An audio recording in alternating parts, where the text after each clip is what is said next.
नमस्कार दोस्तों, आप सभी का मेरे चैनल में स्वागत है। दोस्तों, हम देखने वाले हैं आज रेलवे सीरीज़ का नेक्स्ट पार्ट, जो है पार्ट 7। दोस्तों, वीडियो शुरू करने से पहले मैं आप सभी लोगों को बोलना चाहता हूं, अगर आपको मेरे द्वारा बनाए गए वीडियो अच्छे लगते हैं सो प्लीज़ आप इसको लाइक करें और अपने दोस्तों में इसको शेयर करें। और अगर किसी ने सब्सक्राइब नहीं किया है सो प्लीज़ आप इसको सब्सक्राइब करो। तो ये जो क्वेश्चंस हैं ये वन लाइनर हैं, और मैं वन लाइनर इसलिए लेता हूँ ताकि ज़्यादा से ज़्यादा क्वेश्चंस आपके पास पहुंच सकें। हालांकि क्वेश्चंस दूसरे तरीके से लोग बनाते हैं, जैसे एक क्वेश्चंस होता है उसके 4 ऑप्शंस होते हैं। तो अगर आपको उस तरीके से क्वेश्चन चाहिए तो भी आप मुझे कमेंट सेक्शन में लिख के बता सकते हैं। अदरवाइज़ मैं जो मानता हूँ ये जो वन लाइनर है ये बहुत ही इफ़ेक्टिव होता है। आप क्वेश्चन को बहुत डिटेल में पढ़ो, क्वेश्चंस क्या बोल रहा है एंड उसका क्या आंसर है। आप फास्ट मोड में लगा के 2 से 3 बार और सुनो उसको, तो आपको क्वेश्चंस आराम से याद हो जाएगा। और दोस्तों, मैं आपको एक चीज़ और बोलना चाहूँगा, ये जितने भी क्वेश्चंस मैं आपको देता हूँ तो आपको प्रत्येक वीडियो से 1 या 2 क्वेश्चंस मिल ही जाएंगे। तो दोस्तों, अगर आपको और भी कोई सजेशन देना है तो वो भी आप कमेंट सेक्शन में लिख के बता सकते हैं। तो चलिए वीडियो को शुरू करते हैं। सबसे पहला प्रश्न है, भारत में सफ़ेद क्रांति का जनक किसे कहा जाता है? सफ़ेद क्रांति से मतलब है वाइट रेवोल्यूशन, मतलब कि दुग्ध क्रांति, और हम सफ़ेद क्रांति को दुग्ध क्रांति भी कह सकते हैं। क्रांति का जो संबंध है वो है डॉक्टर वर्गीज कुरियन से। पेपर में ऐसे ही प्रश्न बनेगा। रणथंभौर चीता शरण स्थल कहाँ पर है? तो ये है राजस्थान में।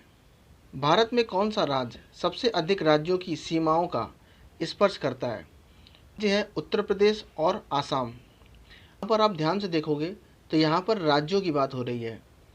तो उत्तर प्रदेश से जो राज्य सीमा बनाते हैं तो उनकी संख्या है 8, और आसाम से जो सीमा बनाते हैं उन राज्यों की संख्या है 7। तो उत्तर प्रदेश के बारे में तो आपने बहुत सुना होगा, लेकिन मैं असम के बारे में आपको बताना चाहूँगा। तो असम से जो राज्य सीमा बनाते हैं उनके नाम कुछ इस प्रकार हैं। पश्चिम बंगाल है, इसके बाद अरुणाचल प्रदेश है, नागालैंड है, मणिपुर है, मिजोरम है, त्रिपुरा है, मेघालय है। तो ये कुल 7 राज्य हैं जो असम से अपनी सीमा बनाते हैं। में भारत आत्मनिर्भर हो गया है, तो लोहे के उत्पादन में भारत आत्मनिर्भर है। अंकलेश्वर क्षेत्र किसके लिए जाना जाता है? और ये कहाँ पर है? ये है गुजरात में। तो ये जाना जाता है खनिज तेल के लिए, और ये बहुत ही इंपॉर्टेंट नाम है। इस क्षेत्र में लोहे और कोयले के सर्वाधिक भंडार हैं, तो वो है छोटा नागपुर का पठार। ये कहाँ पर है? ये है झारखंड में। किस भारतीय राज्य में वन क्षेत्र न्यूनतम है?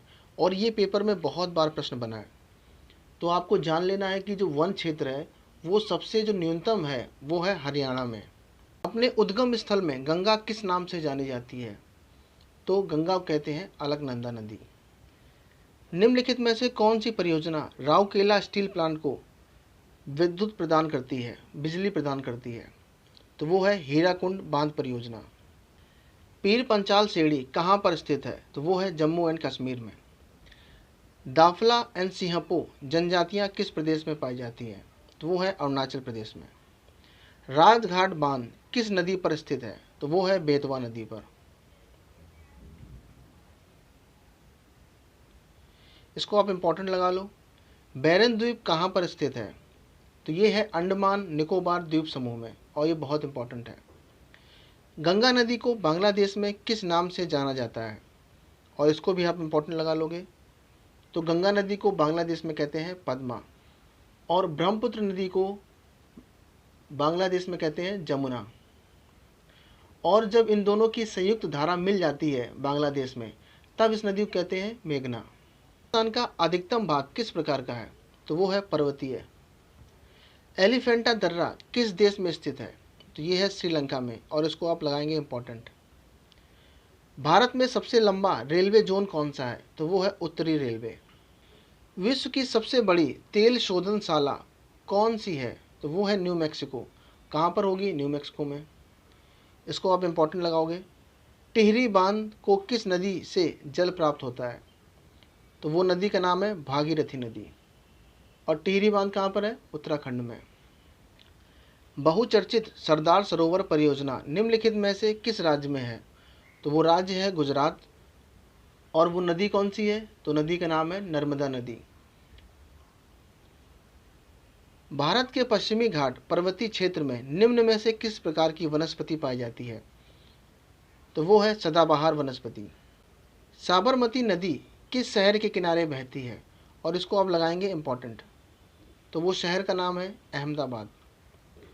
भारत और पाकिस्तान के बीच सीमा निर्धारण किसने किया था? तो वो थे सर कोरेल रेडक्लिफ। और इन्हीं के नाम पर भारत और पाकिस्तान की जो सीमा का नाम है उसका नाम है रेडक्लिफ लाइन। यहाँ पर मैं एक पॉइंट ऐड करना चाहूँगा कि आपने 3 रेखाओं के बारे में सुना होगा, डूरंड रेखा, रेडक्लिफ और मैकमोहन रेखा, जिसमें जो मैकमोहन रेखा है वो भारत और चाइना के बीच में है, नो डाउट, इसको आपको ऐसे याद रखना है। इसके बाद जो सेकंड बात है वो ये है कि रेड क्लिफ जो लाइन है वो भारत और पाकिस्तान के बीच में है, बिल्कुल नो डाउट, ये भी सही है। इसके बाद जो डूरंड रेखा है इसमें इंपॉर्टेंट फैक्ट ये है कि ये पाकिस्तान और अफगानिस्तान के बीच में है। लेकिन इसमें इंपॉर्टेंट फैक्ट ये है, लेकिन जब पाकिस्तान भारत से अलग नहीं हुआ था तो पाकिस्तान भी भारत का ही हिस्सा था।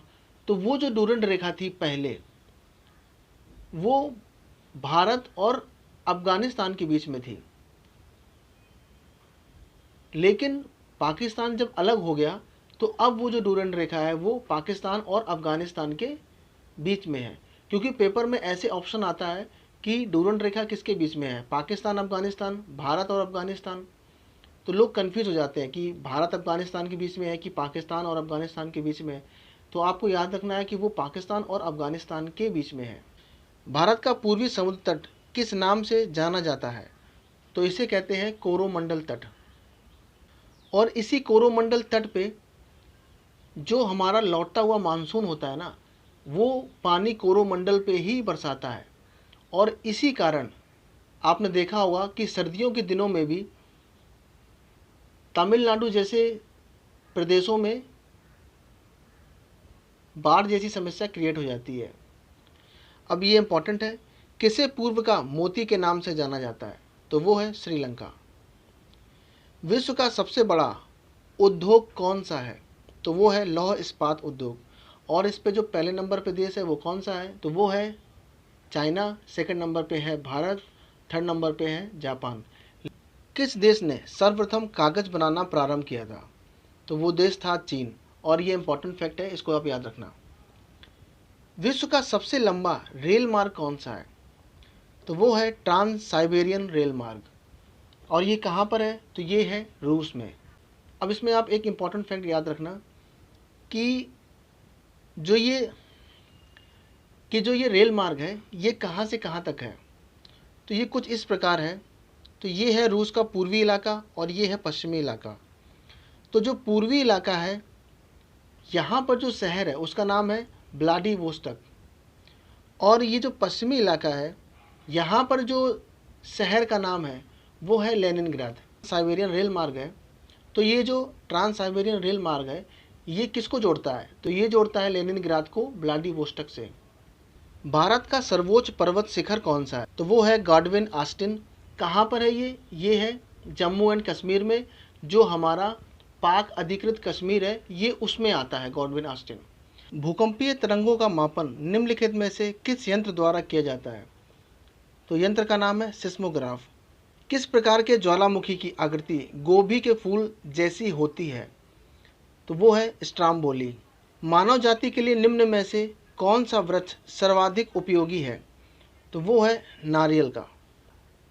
क्षेत्रफल की दृष्टि से विश्व का सबसे बड़ा नदी डेल्टा कौन सा है?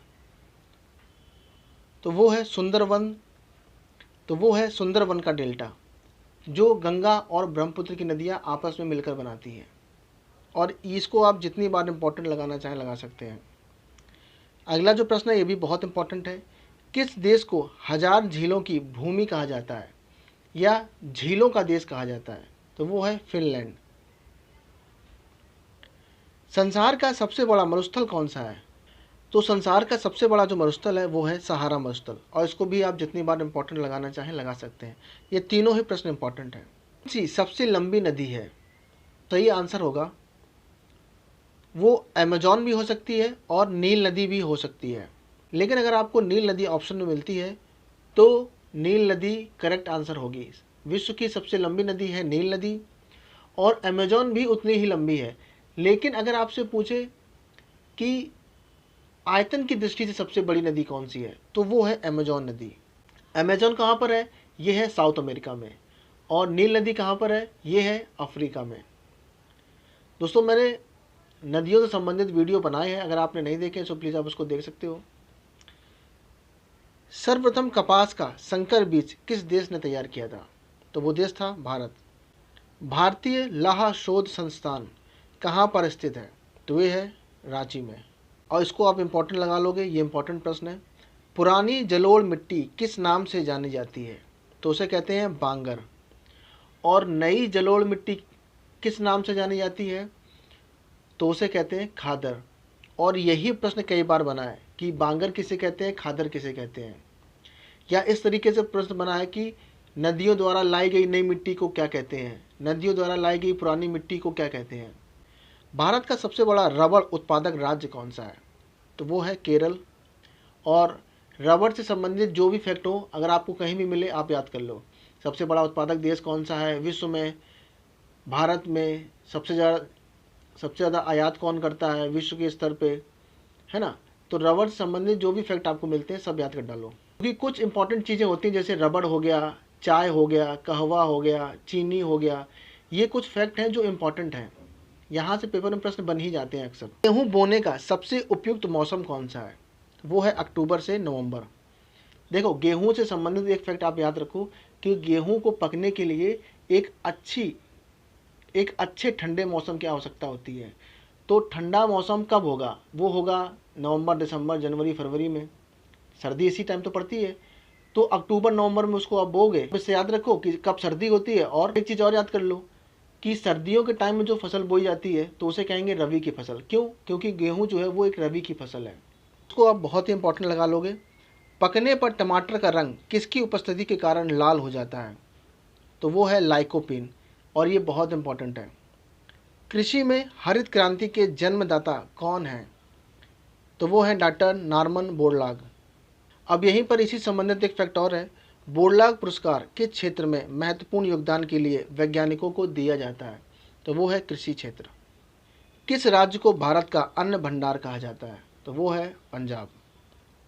कॉफ़ी में कौन सा एल्केलाइड पाया जाता है? तो वो है कैफीन। हल्दी में पीला रंग किसकी उपस्थिति के कारण होता है? तो वो है कुरकुमिन। और इसको आप लगाएंगे इंपॉर्टेंट। गुलाबी कीट किस फसल से संबंधित है? तो वो फसल है कपास। नाथुला दर्रा किस राज्य में स्थित है? और इसको लगाएंगे इंपॉर्टेंट। तो वो राज्य है सिक्किम। पृथ्वी की सबसे ऊपरी परत के लिए सर्वप्रथम सियाल शब्द का प्रयोग किसने किया था? तो वो थे स्वेस। लोएस पठार कहाँ पर स्थित है? तो वो है चीन में। अंतर्राष्ट्रीय तिथि रेखा का निर्धारण किस वर्ष किया गया था? तो वो सन था 1884 ईस्वी। अब देखो, अंतर्राष्ट्रीय तिथि से मतलब क्या है? इससे मतलब है कि जो हमारी जीएमटी लाइन है, ग्रीनविच रेखा। और ग्रीनविच क्यों कहते हैं? क्योंकि इंग्लैंड देश है, उसमें एक शहर है जिसका नाम है ग्रीनविच। और ये ग्रीनविच के ऊपर से होकर ही जाती है जीएमटी लाइन। कुछ ये हमारी इक्वेटर है और ये कुछ है हमारी जीएमटी लाइन जो इंग्लैंड के ऊपर से जाती है, या बिल्कुल स्पेसिफिक कहें तो ग्रीनविच शहर के ऊपर से जाती है, इसीलिए इसका नाम है ग्रीनविच रेखा। और भारत, जैसे यहाँ पर भारत है, लाइन से भारत कितने समय आगे है? तो वो है 5.5 घंटे आगे है। ठीक है, तो इसका निर्धारण किया गया था 1884 में। तो दोस्तों, ये थे इंपॉर्टेंट क्वेश्चंस। अगर आपको ये अच्छे लगते हैं तो लाइक कीजिएगा और अपने दोस्तों से शेयर कीजिएगा। वीडियो देखने के लिए आपका बहुत बहुत धन्यवाद। आपका दिन शुभ हो।